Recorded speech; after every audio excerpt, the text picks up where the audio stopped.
List তৈরি করব কেমনে, স্টুডেন্টের লিস্ট তাহলে আমরা এখানে তৈরি করবো। তাহলে এখানে তৈরি করি, আলম ইন্টার দিয়ে দিয়ে নিচে যাব, পলি কমাল, আমার যতগুলো প্রয়োজন হবে আমি লিস্ট তৈরি করে রেখে অ্যাড দিব। তাহলে এই যে আমার লিস্টের মধ্যে অ্যাড হয়ে যাবে, এটাকে আমি ওকে দিব। তাহলে আমার প্রথম নাম কি ছিল, আলম। ঠিক আছে, ওকে। এখন যদি আমি আলম প্রেস করে ফিল হ্যান্ডেল ধরে ড্র্যাগ করি, আমার নামগুলো চলে আসবে।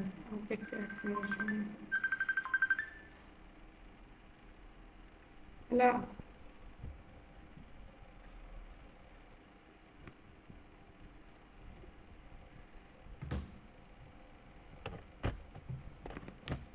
ঠিক আছে। এটাকে বলা হয় কাস্টম লিস্ট তৈরি করা। আমার প্রয়োজন অনুযায়ী আমি লিস্টটা তৈরি করে রাখলাম। এটা বাড়তি আমরা যতদূর ড্র্যাগ করব সেটুকু করবে আমাকে সে রিপিট করবে যদি আমার শেষ হয়ে যায়। দুভাবে তৈরি করতে পারি, একটা হলো ওখানে গিয়ে লিখে দিতে পারি, আর একটা আমি এখানে এন্ট্রি করতে পারি।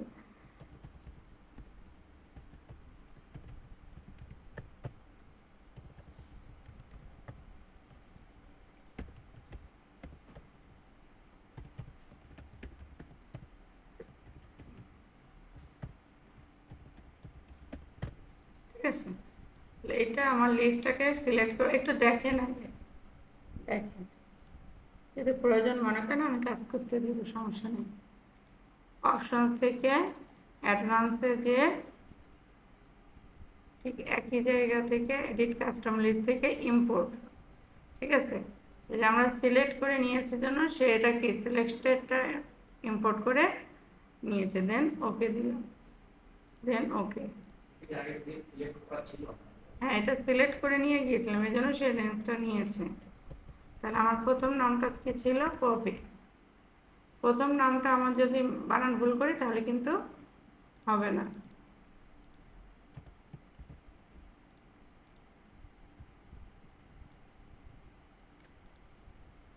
এটা কি, ও আচ্ছা ভুল করছি, একটা অ্যাড করিনি, advance list, edit custom list, import. ঠিক আছে, লিস্টটাকে আমরা নেওয়ার পরে ইম্পোর্ট বাটনে ক্লিক করলে তখন এখানে অ্যাড হবে, তখন আসবে। তাহলে এখানে আমরা দেব কি, পপি, প্লাসের মতো আইকন ধরে ফিল হ্যান্ডেল ধরে ড্র্যাগ করব। ঠিক আছে, পপি পায়েল পলাশ লুপিন শেষ, আবার পপি থেকে সে শুরু করবে। বুঝতে পেরেছি? তাহলে এই লিস্টটা কিন্তু আমাদের লাগে রেগুলার কাজ করতে গেলে, লিস্ট লাগে। তাহলে এটা যদি আমরা সেভ করে রাখি তাহলে আমাদের জন্য আমরা রিউজ করতে পারি। ঠিক আছে, এমনকি আপনি কি প্র্যাকটিস করবেন, ফার্স্ট অক্ষরটা লিখবেন আপনার যে কোনো এক্সেলের যে কোনো শিটে গেলেই আপনি এটা পেয়ে যাবেন। হ্যাঁ, ফাইল থেকে অপশনস, ফাইল থেকে অপশন অ্যাডভান্স, নিচে ড্র্যাগ করে যাব এডিট কাস্টম লিস্ট। ঠিক আছে, এটা এক্সেলে সেট হয়ে গেছে। আপনি যে কোনো শিট যে কোনো ফাইলে যতগুলো নতুন ফাইল নেন, পুরাতন ফাইল সব জায়গায় পেয়ে যাবেন। ক্লিয়ার? আপনি কি প্র্যাকটিস করবেন? আচ্ছা ঠিক আছে, তাহলে করেন, প্রথম দুই একটা প্র্যাকটিস করেন, পরেগুলো আমি টানা করে যাব। গ্রেটার দেন মানে বড়, অর্থাৎ আমি এখানে একটা টাইপ যদি ডেট হয় ডেট দিব, যে এই ডেটের পরের ডেটগুলো তুমি ইনপুট দাও। ঠিক আছে, সাপোজ আপনি এখানে ইনভয়েস তৈরি করবেন, তাহলে ইনভয়েসটা তৈরি আপনার কখনো আজকের ডেটের কী হবে, পরে হবে না।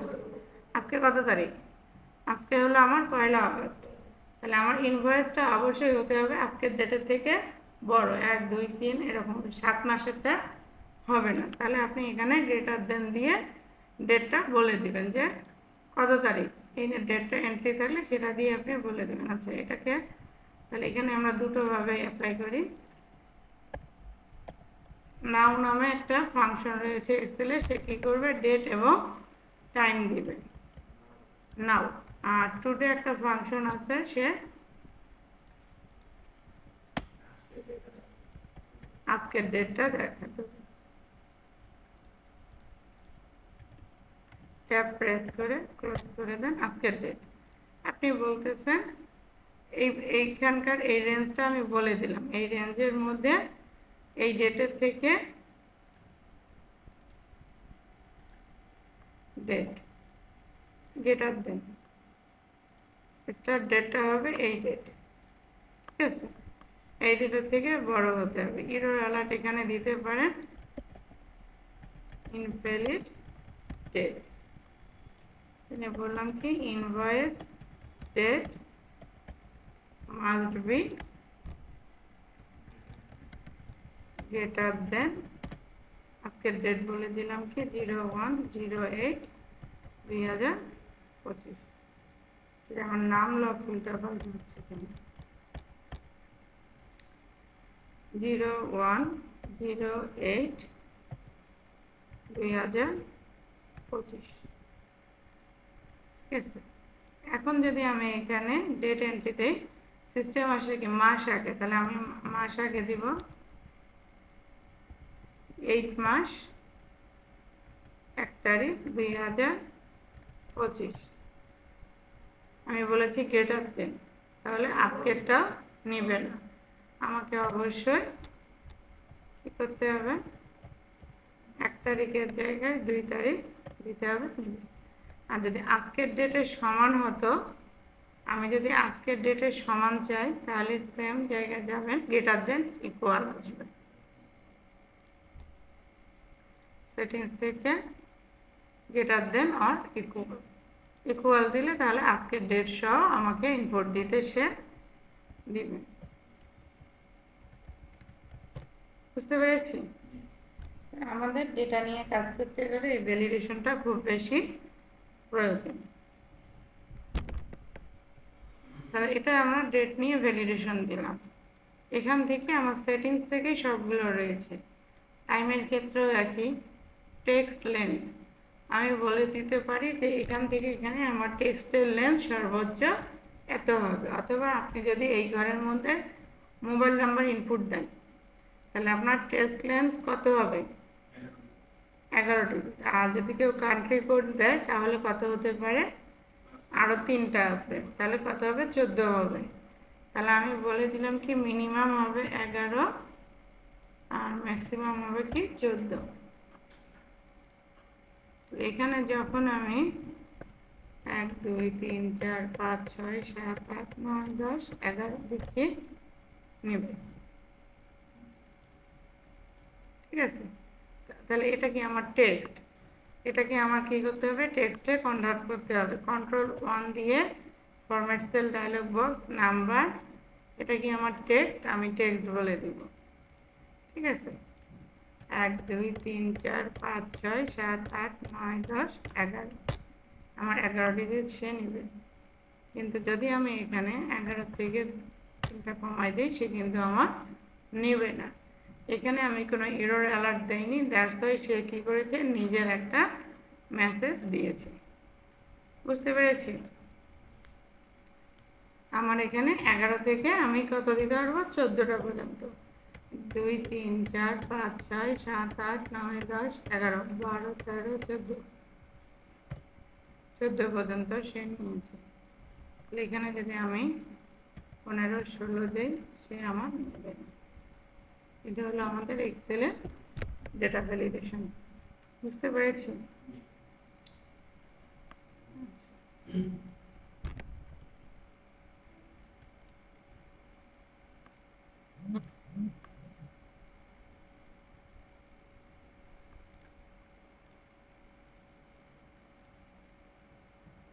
এটা হলো কাস্টম। আপনি যদি কাস্টম কোনো ফর্মুলা দিতে চান, সে ফর্মুলা এখানে অ্যাপ্লাই করতে পারেন। আমাদের হ্যাঁ কাজ করতে পারবেন। ঠিক আছে, আরেকটা রিমুভ ডুপ্লিকেট, আমাদের তো রেকর্ড নাই। আচ্ছা, শীট 1-এ আমার এখানে রিমুভ ডুপ্লিকেট আছে, তাহলে আমি এই রেঞ্জটাকে সিলেক্ট করে এখান থেকে আমি বলে দিতে পারি রিমুভ ডুপ্লিকেট। সে জিজ্ঞাসা করছে সিলেকশনটাকে এক্সপ্যান্ড করবে কিনা, বাড়াবে কিনা, নাকি আমার কারেন্ট সিলেকশনে আমি কাজ করব। এটা কখন দরকার, যদি এর সঙ্গে এই কলামের ভ্যালুগুলো রিলেটেড হতো তখন আমার এক্সপ্যান্ড করার প্রয়োজন ছিল, কিন্তু এটার সঙ্গে এটার কোনো সম্পর্ক নেই। তাহলে আমি কন্টিনিউ করে দিলাম যে আমার কারেন্ট সিলেকশনের মাধ্যমে তুমি রিমুভ করে দাও। রিমুভ ডুপ্লিকেট কলাম সি, ওকে। 5টা ডুপ্লিকেট ছিল, সে রিমুভ করে দিয়েছে। বুঝতে পেরেছি? তাহলে আমরা এটা কোথায় পেয়েছি? ডাটা ট্যাবের ডাটা টুলসের ভিতর ডাটা ভ্যালিডেশন এবং রিমুভ ডুপ্লিকেট। কনসলিডেটের জন্য আমাদের রেকর্ড লাগবে, এটা আমরা পরে করতেছি যেহেতু আমাদের কাছে এখন রেকর্ড নেই। আমরা হোমে যাই, এগুলোর সঙ্গে তো আমরা পরিচিত, এগুলো হলো ফরম্যাটিংয়ের জন্য ব্যবহৃত হয়ে থাকে। আচ্ছা, এগুলো কি আমাদের স্ট্রিং, এগুলো আমাদের আছে সেন্টেন্স কেস। আপার কেসে যদি আমরা নিতে চাই, আপার কেস নামে ফাংশন রয়েছে, ঠিক আছে।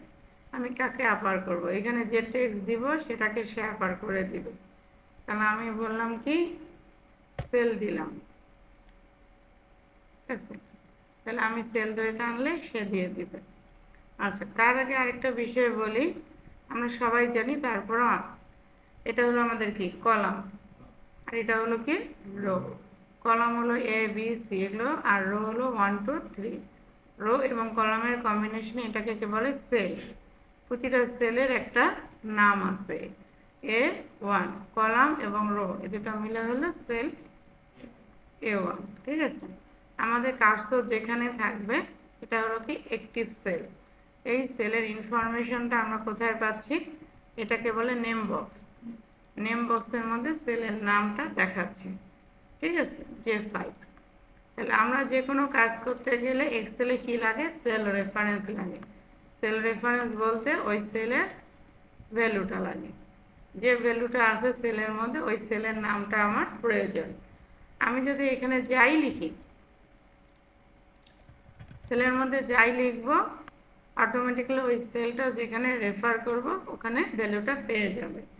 দ্যাটস ওয়াই আমরা কি করি? সেলটা ইউজ করি। এটা হলো বেনিফিট। রেকর্ড আমার চেঞ্জ হতেই পারে, তাহলে আমি সেলের রেফারেন্স ইউজ করলে আমি রেকর্ডটা অটোমেটিক পেয়ে যাচ্ছি, আমার অন্য কোথাও হাত দেওয়ার প্রয়োজন হচ্ছে না, ঠিক আছে। তাহলে আমরা এখানে সেল রেফারেন্স হলো 2 প্রকার, একটা হলো রিলেটিভ সেল রেফারেন্স, একটা হলো absolute cell reference. Relative cell reference কাকে বলে? রিলেটিভলি আমি এখানে দিয়েছি কত C3, যখন এই ফাংশনটা নিচের রয়ে এসে কপি হচ্ছে সঙ্গে সঙ্গে সেলের নামটাও কিন্তু চেঞ্জ হয়ে যাচ্ছে, রিলেটিভলি চেঞ্জ হয়ে যাচ্ছে। এরপরে যেটা ছিল সেটা বসে যাচ্ছে, এখানে এসে এরপরে যেটা ছিল, ঠিক আছে, সেটা বসে যাচ্ছে। এটাকে বলা হয় রিলেটিভ সেল রেফারেন্স। আর একটু আগে আমরা একটা ড্রপ ডাউন লিস্ট তৈরি করছিলাম, ইকুয়ালের মধ্যে ইয়া ছিল তো, ফাংশন বারে যখন থাকে এখানে ড্রপ ডাউন তৈরি করছি। এই ড্রপ ডাউন তৈরি করার সময় যখন আমরা এখান থেকে সেল রেফারেন্সটা ইউজ করতেছিল, সে কি করছে? এখানে দিয়েছে কি ডলার সিম্বল। ডলার মানে কি? অ্যাবসলিউট। অ্যাবসলিউট ওই রেঞ্জেই থাকবে, ওর বাইরে যাবে না, ঠিক আছে। অ্যাবসলিউট যখন দিব তখন যে সেলের নাম দিব শুধুমাত্র ওই সেলের নামটাই ব্যবহৃত হবে, আর কোনো সেলের নাম ব্যবহৃত হবে না। বুঝতে পেরেছি? রিলেটিভ হলো রিলেটিভলি সেলের নামগুলো চেঞ্জ হয়ে যাবে, আর অ্যাবসলিউট হলো সেলের নামটা ফিক্সড হয়ে থাকবে, এটা আর চেঞ্জ হবে না। যখন আমার সেলের ভ্যালুটা ফিক্সড, যে আমি যেরকম আপনি গ্রেড ক্যালকুলেট করতে পারেন বা পাস মার্ক তো সব স্টুডেন্টের জন্যই সেম, তাহলে তো এই সেলের রেফারেন্সটা চেঞ্জ হবে না। তখন আমরা ওইটাকে কী করে দিব? অ্যাবসলিউট করে দিব, ঠিক আছে।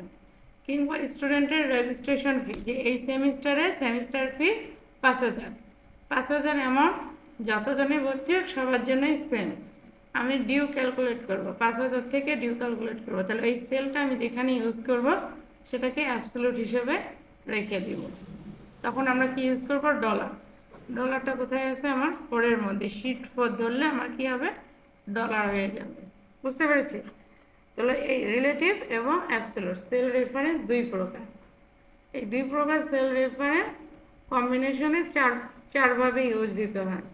Relative column, relative row, absolute column, absolute row, আবার relative column, absolute row, absolute column, relative row. এভাবে আমরা চারভাবে ইউজ করতে পারি। এটা ডিপেন্ড করে আমার প্রয়োজনের উপরে, যে আমার রো নাম্বারটা চেঞ্জ হবে, তখন রোটাকে আমার রিলেটিভ রেখে দিব, কলামটাকে অ্যাবসলিউট করে দিব। আবার এরকম হতে পারে যে কলামটা আমার চেঞ্জ হবে, তখন আমি কলামটাকে রিলেটিভ করব, যেটা চেঞ্জ হবে না সেটাকে অ্যাবসলিউট করে দেব। আর রো কলাম কোনোটাই চেঞ্জ হবে না, ফিক্স থাকবে এই সেলটা, তখন আমি দুটোকেই অ্যাবসলিউট করে দেব।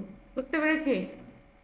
আমার কথা না বুঝলে নোটিস করবেন, আমি আবার রিপিট করব, সমস্যা নেই, ঠিক আছে? এগুলো হলো বেসিক, এগুলো জানলে তখন পরবর্তী কাজগুলোকে টেনে নেওয়া যাবে।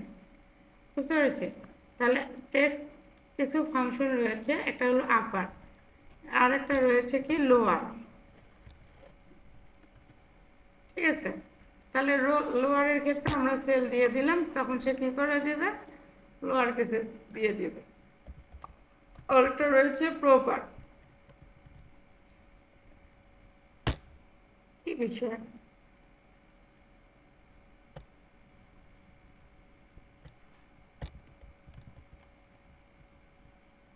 প্রপার। তাহলে প্রপার মানে এইটা হলো প্রপার কেস, প্রথমটা বড় হাতের, পরে এগুলো ছোট হাতের। এটা দিলে বুঝবো না, তাহলে আমি এই সেলটাকে দিয়ে দিলাম, তখন সেটাকে যে প্রপার কেসে দিয়ে দিচ্ছি। এগুলো হলো টেক্সট ফাংশন। ঠিক আছে? তারপরে আমরা একটু আগে টেক্সট লেন্থ দেখলাম ভ্যালিডেশন দিয়ে। তাহলে আপনার টেক্সটের লেন্থ কত আপনি এটা বের করতে চান, লেন্থের LEN, লেন্থ। ঠিক আছে? তাহলে আমি এখানে বলে দিলাম, তখন সে আমাকে বলে দিল এই টেক্সটের লেন্থ কত? 4। তাহলে এখানে যদি আলমের সঙ্গে আমি আরেকটা ক্যারেক্টার যোগ করে দিই 6, অর্থাৎ স্পেসও তার কাছে একটা ক্যারেক্টার, তারও একটা লেন্থ রয়েছে। অ্যাজ ইউজুয়াল আপনি এটাকে ড্রাগ করেন, ফিল হ্যান্ডেল ধরে সেই অনুযায়ী সেই লেন্থগুলো দিয়ে দেবেন। লেফট, লেফট কি করবে? আপনি টেক্সট রিটার্ন করতে চান। ঠিক আছে? আমার পুরো নাম প্রয়োজন নেই, ওই নামে 2 বা 3টা অক্ষর আমি নিতে চাই। তাহলে আমি বলে দিলাম কি এখানে কোনটা থেকে নিতে চাই, কয়টা অক্ষর নিতে চাই। 2টো নিতে পারি, 3টা নিতে পারি, আমার প্রয়োজন অনুযায়ী। 2টো অনুযায়ী সে L দিয়েছে। রাইট, ঠিক লেফট যেরকম লেফট সাইড থেকে নেয়, রাইট নেয় হলো রাইট সাইড থেকে। তাহলে আমি রাইট থেকে কয়টা ক্যারেক্টার নিতে চাই? 2টো ক্যারেক্টার। যেহেতু এখানে স্পেস আছে এজন্য একটা পেয়েছি, কে এর আগে স্পেস। ঠিক আছে? মিড, মিড হলো লেফট রাইট না যে কোনো পজিশন থেকে আপনি নিতে পারেন। ঠিক আছে? না, যে কোনো জায়গা থেকেই নিতে পারেন, আপনার লেফট রাইটে নেওয়া যাবে। তাহলে আমি এখান থেকে এই টেক্সটটা স্টার্ট নাম্বার, তখন আমি নাম্বার বলে দিলাম 1 নাম্বার। 1 নাম্বার দিলে তো লেফট আসতেছে, তাহলে আপনি লেফট থেকে 1 নাম্বার থেকে নিতে পারেন, অথবা 2 নাম্বার থেকে নিতে পারেন। তো 2 নাম্বার থেকে শুরু করে আমাকে তুমি 3টা ক্যারেক্টার দাও। 2 নাম্বারে কে আছে? L আছে, L থেকে 3টা ক্যারেক্টার। আপনি যদি A চাইতেন তাহলে শুরুটা বলে দিতাম কি 1।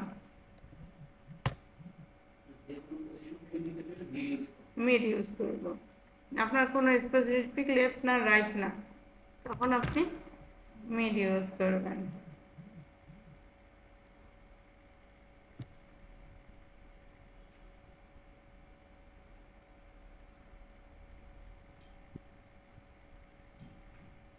ঠিক আছে? এগুলো হলো আমাদের টেক্সট ফাংশন।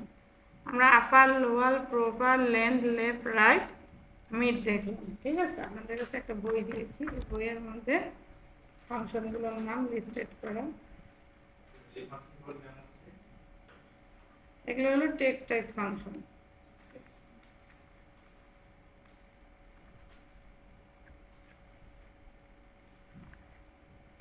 ঠিক আছে,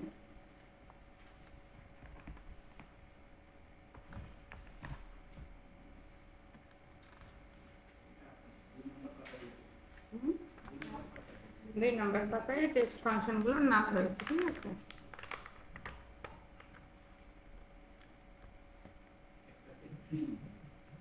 ট্রিম। আচ্ছা, ট্রিম হলো মুছে দেয়া, স্পেস মুছে দেয়া।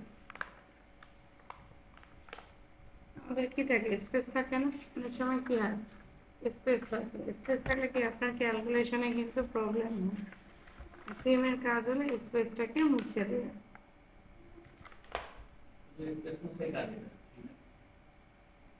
হ্যাঁ,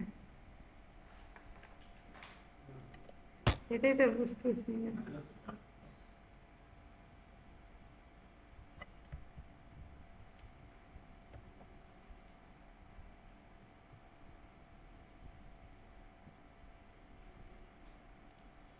রিস্টার্ট দিতে হবে একটু। আচ্ছা, ট্রিমের কাজ, TRIM, ট্রিম। আচ্ছা, এগুলোকে কি বলে?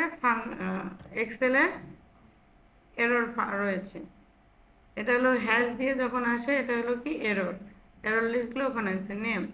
দ্যাট মিনস আমি যে ফাংশনের নেমটা দিয়েছি এটা তার কাছে ক্লিয়ার না, এই জন্য নেম এরর দিয়েছে। ঠিক আছে, তাহলে এই ট্রিম হলো কি? ট্রিমের ক্ষেত্রে প্রথম ব্র্যাকেট, ঠিক আছে, equal trim. Trim remove all space from a text string except for single space between words. দুইটা ওয়ার্ডের মাঝখানে যদি সিঙ্গেল স্পেস থাকে এটা সে রিমুভ করবেন, এটা বাদ দিয়ে যতগুলো স্পেস থাকবে সে রিমুভ করে দিবে। তাহলে আমি এখানে তো আমার কোনো স্পেস নাই, আছে? তাহলে আমার সে রিমুভ করার মতো কিছু নাই। ঠিক আছে, এখানে আমার লেন্থ কত ছিল? 6। এখানে যদি আমি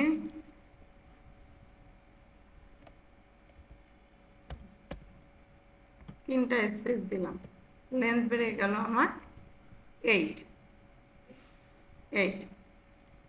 ঠিক আছে, তাহলে এখন আমি যদি ট্রিম করি, ট্রিম,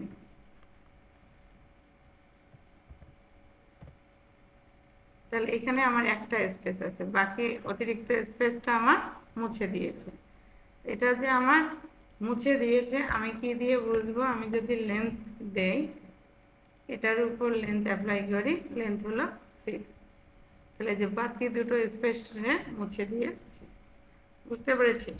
তাহলে ট্রিমের কাজ হলো আননেসেসারি যত স্পেস আছে লেফট রাইট ওয়ার্ডের মাঝখানে একটা স্পেস বাদ দিয়ে অতিরিক্ত যত স্পেস আছে সবগুলোকে সে রিমুভ করে দিয়ে দেবে। বুঝতে পেরেছি? এটা হলো আমাদের ট্রিমের কাজ। ঠান্ডা লাগছে, একটু অফ করে দিন।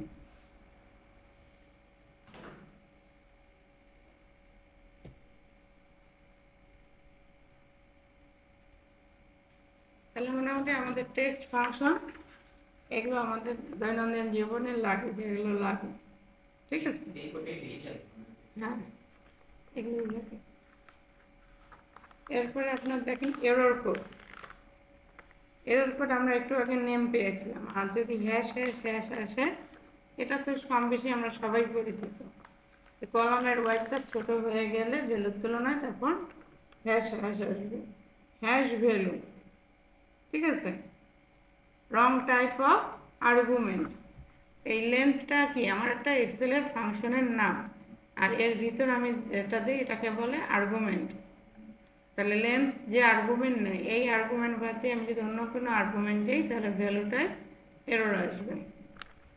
ঠিক আছে, নেম তো দেখলাম, ফাংশনের নাম যদি আমাদের ভুল হয়।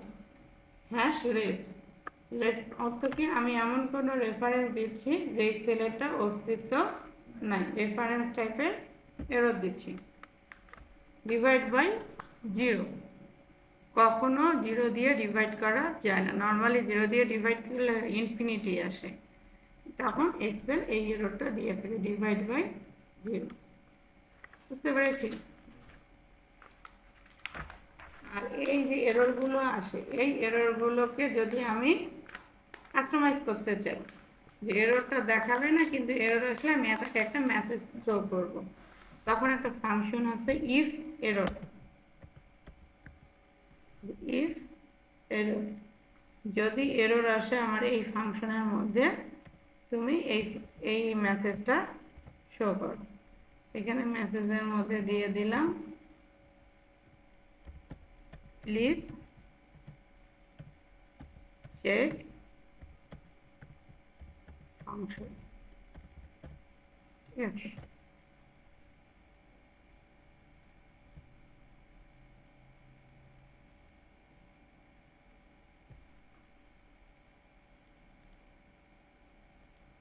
লেন্থ কমা আর ল্যাপটপ রিস্টার্ট দিতে হবে।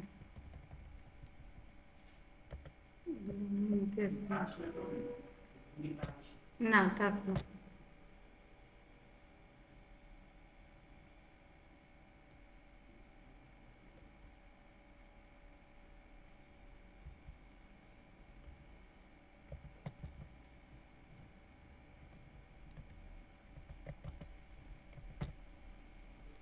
ঠিক আছে? এখন লেন্থ কি নাই আপনার? লেন্থ নাই টেক্সট টাইপ। আমি যদি এখানে টেক্সট না দিয়ে নাম্বার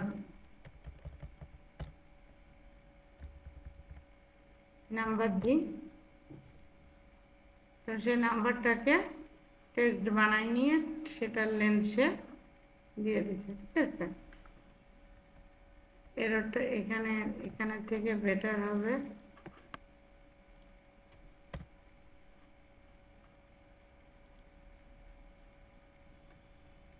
আমি কিচ্ছু টাইপ করি না।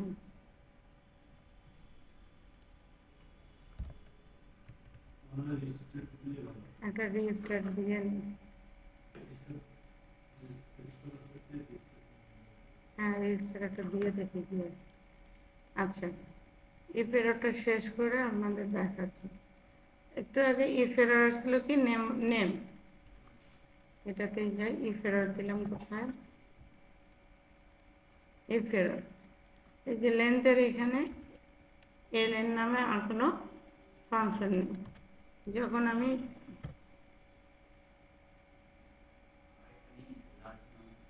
লাজ নামে নিয়ে নিচ্ছি, তো কথা পণ্ডিত।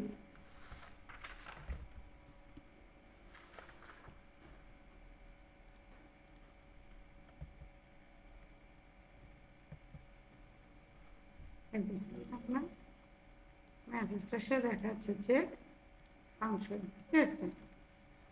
এটাই হলো ইফ এরর।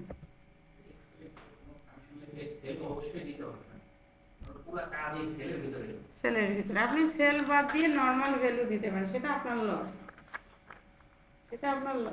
কারণ যদি বললাম আপনি একটা ফিক্সড ভ্যালু দিলেন, 50 দিয়ে কাজ করলেন, 50-এর জায়গায় 100 আসলো, যত জায়গায় আপনি 50 দিয়েছেন তত জায়গায় আপনাকে